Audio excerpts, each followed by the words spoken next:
அக்கா, இன்னும் ஸ்கூலுக்கு கிளம்பலையா? டைம் ஆயிடுச்சுக்கா, சீக்கிரம் குளிச்சுட்டு கிளம்பு.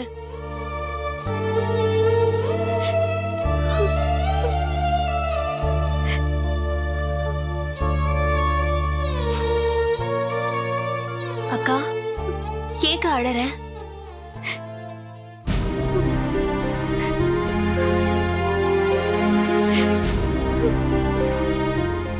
என்னக்கா, என்ன இது சின்ன குழந்தை மாதிரி?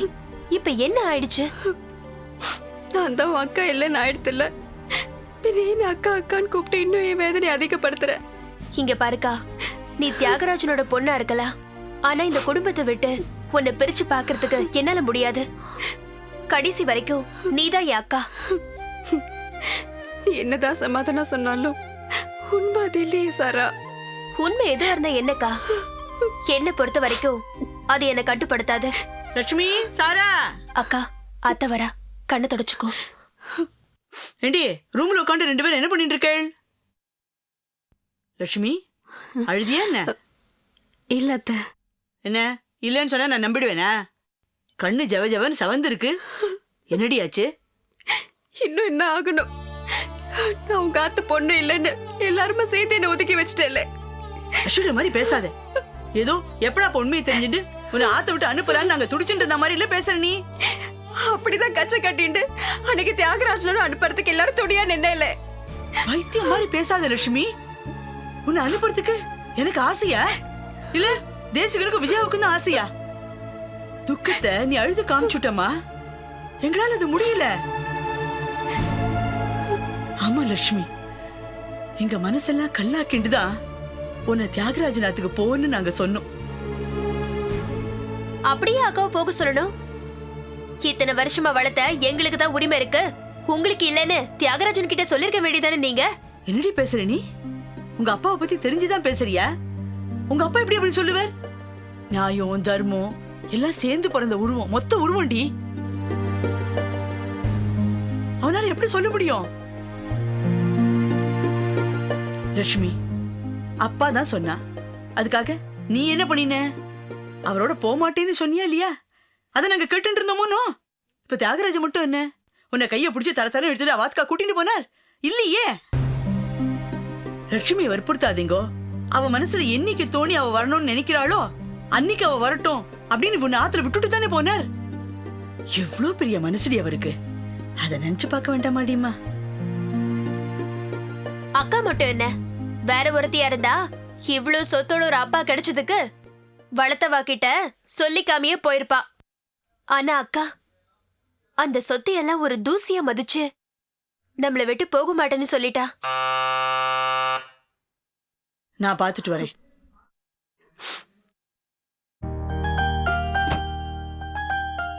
அடடே வா கோத, நானே உனக்கு கால் பண்ணணும்னு நினைச்சேன். வா உள்ள வா. நீங்களே எப்போ ஊர்ல இருந்து வந்தீங்க? தான் வந்தோம். வா. அத்தை, அத்திமேர் உங்களை எல்லாம் அர்ஜென்ட்டா ஊருக்கு வர சொல்லி போன் பண்ணதா சொன்னே, நல்ல விஷயம் தானே?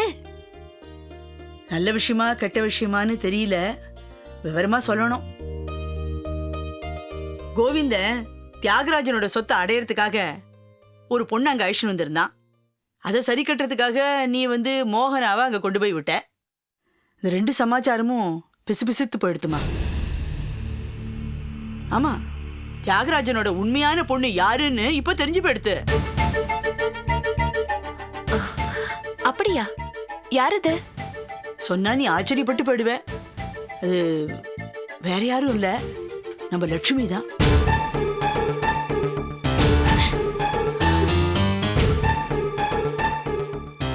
அப்படியா? ஆமா, இந்த விஷயத்தை எங்கிட்ட சொல்லணுங்கிறதுக்காக தான் எங்களை எல்லாம் அவசரமா ஊருக்கு வர சொல்லி தேசிகன் சொன்னான். அப்படின்னா அத்திமேருக்கு உண்மை தெரிஞ்சு போயிடுதா? சரி, தியாகராஜன் சாருக்கு இந்த உண்மை தெரியுமா? தியாகராஜனையும் அவ அம்மாவையும் எங்க ஆத்துக்கு வரவழைச்சு எங்க எல்லாரும் முன்னாலேயும் தான் தேசிகன் இந்த உண்மையை சொன்னான். ஓஹோ, அப்போ லக்ஷ்மி தியாகராஜன் சார் கூட போகாம இங்கேயே வந்தா? அந்த கூத்தை ஏன் கேக்குற? லட்சுமி பிடிவாதமா அவ ஆத்துக்கு போவே மாட்டேன்னு சொல்லிட்டா. அப்படியா லக்ஷ்மி? பின்ன கோத, இத்தனை வருஷமா என்ன வளர்த்தாவால விட்டுட்டு திடீர்னு முளைச்ச அப்பாவோடய பாட்டியோட எப்படி போக முடியும்? அத்தை, இவ வரமாட்டேன்னு சொன்னதை கேட்டு தியாகராஜன் சார் ஒண்ணுமே சொல்லலையா? சொல்லாம இருப்பாரா? லட்சுமியை கட்டாயப்படுத்தாதீங்கோ. அவளுக்கா என்னைக்கு தோன்றதோ அப்ப எங்க ஆத்துக்கு வரட்டும் அப்படின்னு சொல்லிட்டு கிளம்பிட்டார். என்ன ஆனாலும் பெரிய மனுஷாதான். லக்ஷ்மி, என்ன இருந்தாலும் நீ பண்ணது தப்புதான். பாவம், தியாகராஜன் சாருக்கு இத்தனை வருஷம் கழிச்சு நீதான் அவரோட பொண்ணுன்னு தெரிஞ்சதுக்கு அப்புறம் உன்னை அவர் ஆத்து கழிச்சுன்னு போகணும்னு எவ்வளவு துடியா துடிச்சிருப்பார். நீ அவர் கூட போயிருக்கணும் லக்ஷ்மி. கோத, இரு லக்ஷ்மி, நீ அப்படியே அவர் வீட்டுக்கு போயிருந்தா கூட எத்தனை நாளைக்கு அங்கேயே இருந்துட போற? நாளைக்கே உனக்கு அமுதன் கூட கல்யாணம் நடந்துடுத்துனா நீ எங்கத்துக்கு தானே வரப்போற? அது எப்படி கோத? லக்ஷ்மி தியாகராஜனோட பொண்ணுன்னா உங்க அம்மா அப்பா இந்த கல்யாணத்துக்கு சம்மதிப்பாளா? பொடி அசடு. வைதேகி ராமசாமி ஐயங்கார்லாம் அந்த மாதிரி வித்தியாசம் எல்லாம் பாராட்ட மாட்டா, தெரியுமா? கோத, நான் சொல்றது சரிதானே? ஆ, சரிதான் அத்தை. நீங்கெல்லாம் அனாவசியமா கவலைப்படாதீங்க. லக்ஷ்மியோட அப்பா தியாகராஜன் சாரா இருந்தாலும் சரி, இல்ல தேசிகாச்சாரியாரா இருந்தாலும் சரி, லக்ஷ்மிக்கு அமுதன் தான் ஆத்துக்காரர். அப்படி சொல்லுடிமா, இப்பதான் மனசுக்கு சந்தோஷமா இருக்கு. அந்த நல்ல நாள் வர வரைக்கும் யாரும் லக்ஷ்மிய தொந்தரவு பண்ணாதீங்க. அவளுக்கு எங்க இஷ்டமோ அங்கே நிம்மதியா இருக்கட்டும். என்ன லக்ஷ்மி, நான் சொல்றது சரிதானே?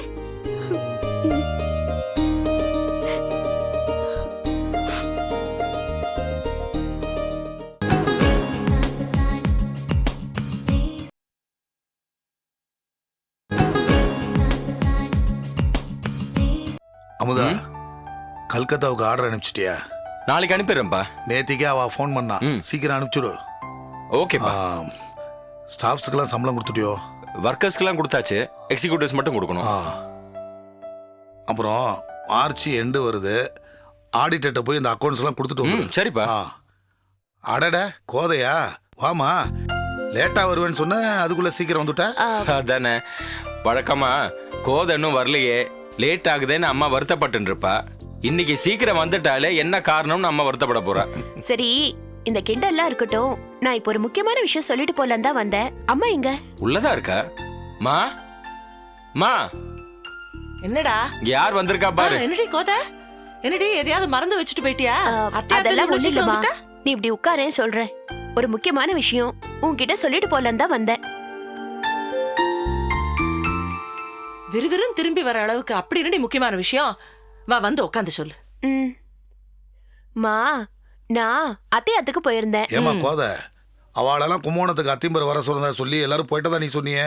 ஆமா, ஆனா இன்னைக்கு காத்தால எல்லாரும் திரும்பி வந்துட்டா. அப்ப எதுக்கு அவ்வளவு அவசரமா எல்லாரும் கும்பகோணம் போனாளா? அதத்தான் கோமலா மாமி கிட்ட கேட்டேன். அந்த மாமி என்கிட்ட சொன்ன பதில நான் உங்ககிட்ட சொல்லிட்டு போலான்னு தான் இவ்வளவு அவசரமா வந்தேன். தியாகராஜன் சார் பொண்ணு யாருங்கிற உண்மை அத்திம்பேருக்கு தெரிஞ்சு போயிடுதான். அத்திம்பேர் அதை தியாகராஜன் சார் கிட்டயும் சொல்லிட்டாராம். அத்திம்பர் தியாகராஜன் ஆத்துக்கே போய் சொல்லிட்டாரா? இல்லப்பா, தியாகராஜன் சாரையும் அவரோட அம்மாவையும் தான் ஆத்துக்கு வரவழைச்சு எல்லார் முன்னாடியும் லக்ஷ்மி தான் உங்க பொண்ணு, நீங்க தாராளமா அவளை அழைச்சின்னு போலான்னு சொல்லிட்டாராம்.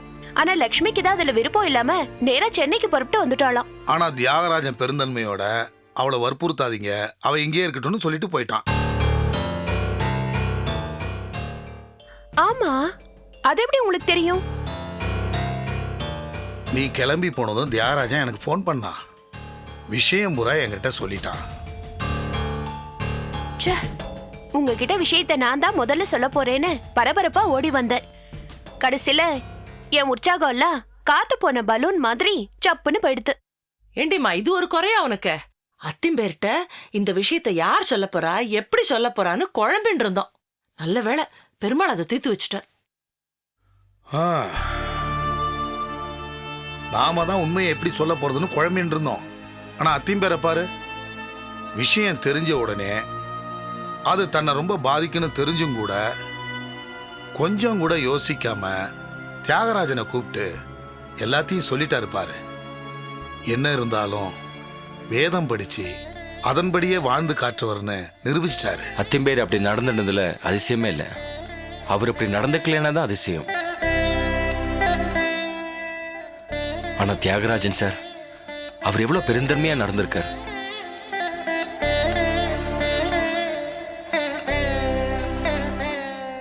ஆமா, அத்திம்பேர் லக்ஷ்மி இவா 2 பேர் மனசையும் புரிஞ்சுண்டு லக்ஷ்மியை கட்டாயப்படுத்தி அனுப்பி வைக்க வேணான்னு சொன்னாரே, அதை சொல்றேன். வாஸ்தவம் தான். இது மாதிரி நல்லதே நினைச்சு நல்லதே செய்யற குணம் எல்லாருக்கும் வந்துடாது. அப்படி பார்த்தா அவ 2 பேருமே மகா புருஷால் தான். என்ன இப்போ லக்ஷ்மி அமுதனுக்கு பண்ணிக்க நம்ம தியாகராஜன் கேட்கணும். இல்லம்மா, என்னதான் லக்ஷ்மி தியாகராஜன் சார் பொண்ணா இருந்தாலும் இவாளோட கல்யாணத்துக்கு அத்திம்பேர் சம்மதம் நமக்கு நிச்சயம் வேணும். ஆனா நீங்க அதுக்கு கவலைப்படாதீங்க. நான் அத்திம்பேர் கிட்ட பேசி அவரை சம்மதிக்க வைக்கிறேன்.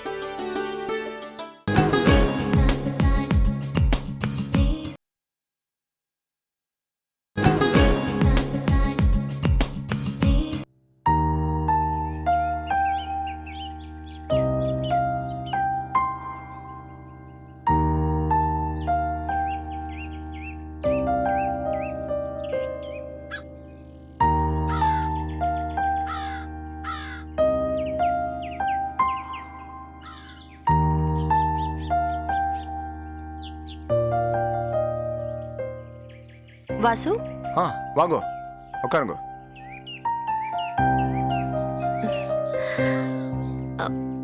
என்ன வாசு, உங்களை ரொம்ப நேரம் காக்க வச்சுட்டேனா? சேச்சே, அதெல்லாம் ஒன்றும் இல்லை. நானே இப்போ தான் வந்தேன். சரி, ஏதோ முக்கியமாக பேசணும்னு சொன்னேல, ஆஃபீஸில் எல்லாத்தையும் பேசிருக்கலாமே. இது அஃபிஷியல் மேட்டர் இல்லை வாசு, பர்சனல். அதான் இங்கே வர சொன்னேன். என்ன கோத, ஏதாவது ப்ராப்ளமா? இல்ல வாசு, புது பிரச்சனை ஏதோ கிளம்பிடுதோன்னு நினைச்சு பயப்படாதே. இப்ப நான் சொல்ல போறது ஒரு நல்ல விஷயம்தான். ஆமா வாசு, யார் மனசையும் காயப்படுத்திடாம எப்படிடா இந்த பிரச்சனைக்கு ஒரு முடிவு கட்ட போறோம்னு சதா சர்வ காலமும் நினைச்சு கவலைப்பட்டு இருந்த தியாகராஜன் அங்கிள் லக்ஷ்மி விஷயத்துக்கு ஒரு நல்ல முடிவு ஏற்பட்டுடுது வாசு. என்ன சொல்றேன் கோத? நான் இந்த தடவை கும்பகோணத்துக்கு போயிருந்தேனோ, அப்ப தியாகராஜன் அங்கிளை போய் பார்த்தேன். தன் உண்மையான பொண்ணு தனக்கு கிடைக்கலையே நினைச்சு அவர் வருத்தப்பட்டதை பார்த்து எனக்கு மனசு கலங்கி போயிடுது வாசு. அப்புறம் அந்த பாட்டி இருக்காளே, அவ தன் பேத்தி எங்க இருக்காளோ எப்படி இருக்காளோ நினைச்சு ரொம்ப வேதனைப்பட்டு இருந்தா. மனசு திறந்து சொல்றேன் வாசு, எந்த மனுஷாளுக்கும் இப்படிப்பட்ட வேதனை ஏற்படவே கூடாது. ஆனா இவாளோட வேதனைக்கு நாமளே காரணமாயிட்டோமோன்னு என் மனசாட்சி என்ன குத்தி கேள்வி கேட்க ஆரம்பிச்சிடுது.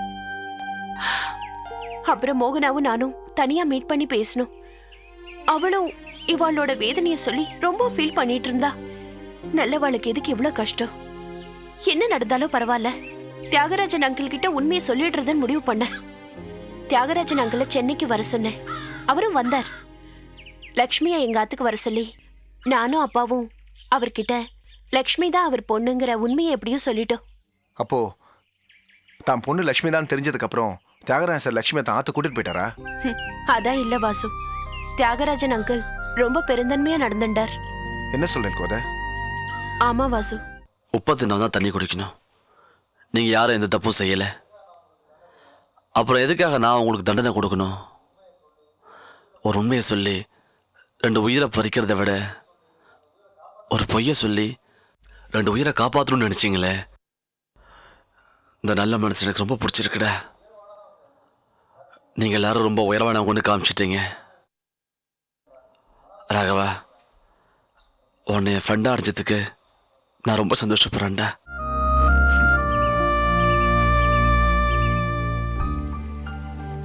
தியாகராஜன் சார் உண்மையிலே பெரிய மனுஷன்தான். தன்னோட வாழ்க்கை பூரா ஏதோ ஒரு பொக்கிஷமா நினைச்சு அவர் தேடிட்டு இருந்தாரோ, அது தன்னோட கண்ணுக்கு முன்னாடியே கிடைச்சதுக்கு அப்புறமும் கூட அதை விட்டு கொடுக்கிற மனப்பான்மை வேற யாருக்கு வரும்? கரெக்ட். சரி, இந்த விஷயத்தை நீங்க ஏன் முன்னாடியே என்கிட்ட சொல்லல? சொல்லணும்னு தான் நினைச்சேன், ஆனா நீங்க பிஸியா இருந்தேன், அதான் உடனே சொல்ல முடியல. அப்புறம் நான் இன்னொரு விஷயமும் உங்ககிட்ட சொல்லணும் வாசு. என்ன கோத?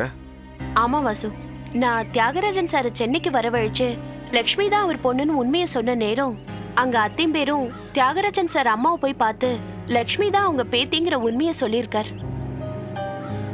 அப்புறம் கோமலா அத்தைக்கு ஃபோன் பண்ணி லக்ஷ்மியை ஊருக்கு அழைச்சிட்டு வரும்படி சொல்லியிருக்கார். இவாளும் லக்ஷ்மியை அழைச்சிட்டு போயிருக்கா. எல்லாருமா சேர்ந்து லக்ஷ்மி கிட்ட எப்படி தியாகு அங்கிளை பத்தின உண்மையை சொல்றதுன்னு யோசிச்சு கடைசியில தியாகு அங்கிளையும் அவர் அம்மாவையும் அத்திம்பேர் ஆத்துக்கு வரவழைச்சிருக்கார். அவ முன்னாலேயே லக்ஷ்மி கிட்ட எல்லா உண்மையும் சொல்லியிருக்கார். ஆனா லக்ஷ்மி அத்திம்பேரையும் அத்தையும் விட்டுட்டு பிரிஞ்சு போமாட்டேன்னு சொல்லி அழுதுருக்கா. அப்பவும் தியாகராஜன் அங்கிள் ரொம்ப பெருந்தன்மையா லக்ஷ்மிய வற்புறுத்த வேண்டாம், அவளுக்கு எப்ப எங்க வீட்டுக்கு வரணும்னு தோணுதோ அப்ப வரட்டும்னு சொல்லியிருக்கார். அப்ப அந்த பாட்டி அவங்க தான் பேத்தியை நினைச்சு வாழ்நாள் முழுக்க உருகின்னு இருந்தவங்களாச்சு. லக்ஷ்மியை அங்க விட்டுட்டு வர்றதுக்கு அவங்களுக்கு எப்படி மனசு வந்துச்சு? தாயை போல பிள்ளைன்னு சொல்வா இல்லையா, அதே போலதான் பிள்ளையை போல தாயும். தியாகு அங்கிள் என்ன சொன்னாரோ அதேதான் அவர் அம்மாவும் சொல்லியிருக்கா. பேத்திய நினைச்சு தான் கஷ்டப்பட்டாலும் பரவாயில்ல, ஆனா தன் பேத்தி எதுக்காகவும் எப்பவும் கஷ்டப்படக்கூடாதுன்னு நினைக்கிற அந்த பெருந்தன்மை ரியலி கிரேட் இல்ல வாசு? ஆமா கோத, கண்டிப்பா. லக்ஷ்மியோட மனசை எப்படியாவது மாத்தி தியாகராஜன் சாருக்கிட்டையும் அந்த பாட்டிக்கிட்டையும் அவங்கள சேர்த்து வைக்கிறது தான் அந்த நல்ல மனுஷாளுக்கு நம்ம செய்யற உதவியா இருக்கும். ஆமா வாசு, நிச்சயமா அதை நம்ம பண்ணிதான் ஆகணும். ஆனா இதுக்கு முன்னாடி இன்னொரு வேலையும் இருக்கு. என்ன கோத? இப்போ தியாகு அங்கிளுக்கும் உண்மை தெரிஞ்சிடுது, லக்ஷ்மிக்கும் உண்மை தெரிஞ்சிடுது. இனிமே மோகனா எதுக்கு தியாகு அங்கிள் ஆத்துல இருக்கணும்? கரெக்ட், நானும் அதை தான் யோசிச்சேன். தியாகராஜன் சார் ஆத்துக்கு போய் எல்லா உண்மைகளையும் அவர்கிட்ட எடுத்து சொல்லி மோகனாவை அங்கேருந்து அழிச்சுட்டு வந்துடலாம். அதுதான் நல்லது. சரி, கும்பகோணத்துக்கு எப்போ கிளம்பலாம்? இன்னைக்கு நைட்டே கிளம்பலாம். நீங்க மட்டும் தியாகு அங்கிள் ஆத்துக்கு போய் மோகனா அழிச்சுன்னு வந்துருங்கோ. அப்புறம் நீங்க நான் மோகனா 3 பேருமா போய் அத்திமேர்கிட்ட சொல்லிட்டு சென்னைக்கு திரும்பி வந்துடலாம். ஓகே கோத, வாங்க போலாம்.